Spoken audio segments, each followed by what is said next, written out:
Hey guys, this is Comic Uno, and today I'm doing a review for Astonishing Ant Man issue 5. And before I start talking about this issue, just want to give you guys a couple updates. Of course, I have Comic Uno episode 135, and that's show review. All the comics I read this week in one show, and here are the exclusive comics. We have Spider-Man 2009 issue 7, Grayson issue 17, Wyona Earp, right? Yeah, Earp issue 1, Deathstroke issue 15, Oz No Place Like Home, issue 1.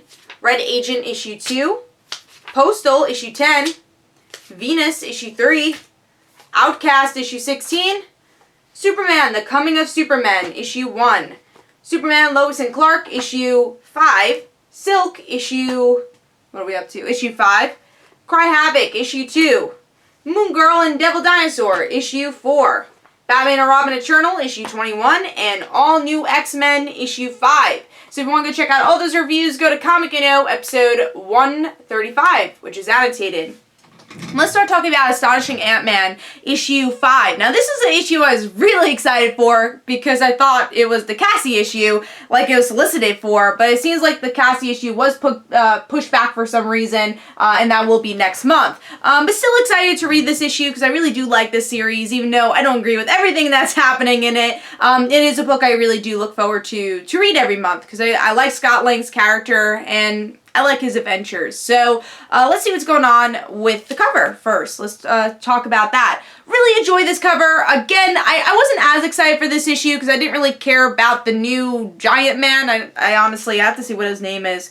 I don't know if it tells you in the front. But yeah, there's this new Giant Man that I think we were introduced like a couple of months ago in the annual. It's vaguely familiar in the annual, but it wasn't a character I was like, I gotta see him again.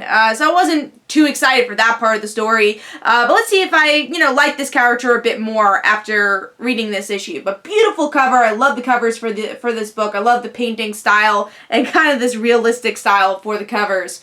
And also the interior artwork is really great for this book too. I like that it's very, I would say more of a realistic type style for the artwork. It fits very well with the story. So I've always enjoyed the style of artwork for Ant-Man.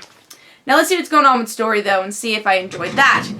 So with this issue, like I said, it's definitely more about Scott and this new Giant Man. And then Wasp finding out that there's this new Giant Man that Scott kind of just randomly gave the suit to.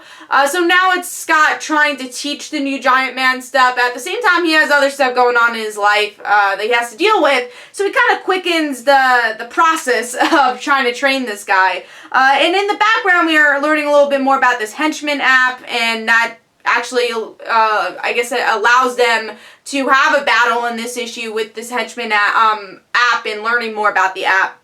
And the big cliffhanger, now that we know how that leads into Cassie Cedric issue, is, spoiler alert, we see that the app has a new feature where you could turn into a supervillain. And Cassie's like, well, I'll do that. And she signs up for the Henchman X app. So she wants to, I guess, fight her dad, which is really interesting.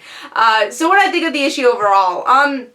No, I had fun with it. There's definitely parts that lagged. I will say that's a negative. There's some parts that I felt were a little boring. Like, as much as I'm intrigued in the app story, they do spend a lot of time in exposition of explaining what is this app, and just having a lot of villainous discussion throughout the issue, which I could live without. And, I enjoyed the parts with the Giant Man. It didn't make me really like his character, but there's definitely some fun moments, like the training montage with Scott in in a Lego setting, and then you have Giant Man, doing the montage in, like, Legos. So I enjoyed that. I thought that was really cool. And making Giant Man kind of learn a little bit quicker. I mean, that's definitely a trope that we see a lot in comics, but it totally worked in this book, and I enjoyed that. So there's a lot of enjoyable moments, but like I said, there's a lot of lagging moments. It's kind of wordy, the book, but still an enjoyable one. I really enjoyed the cliffhanger as a Cassie fan. And I kind of want to talk about the cliffhanger for a second,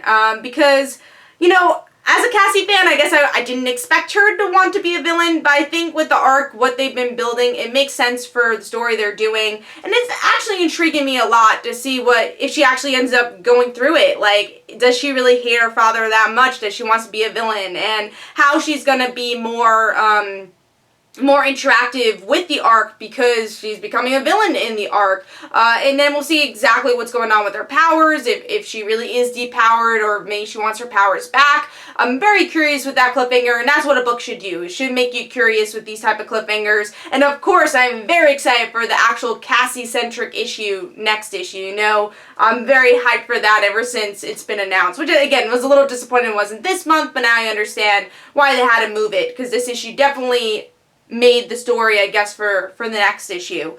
So yeah, Astonishing Ant Man issue 5 gets 3.5 stars. It lags at some points, but it's definitely a fun book to pick up with an interesting cliffhanger. So Astonishing Ant Man issue 5 gets 3.5 stars. Hopefully you guys enjoyed. This is Comic Don't forget to follow me on Twitter. Don't forget to like my Facebook page. Also, description below, there's links for my comic book, Like Father, Like Daughter. And don't forget to like the Facebook page of Like Father, Like Daughter. I'll see you guys later. Bye.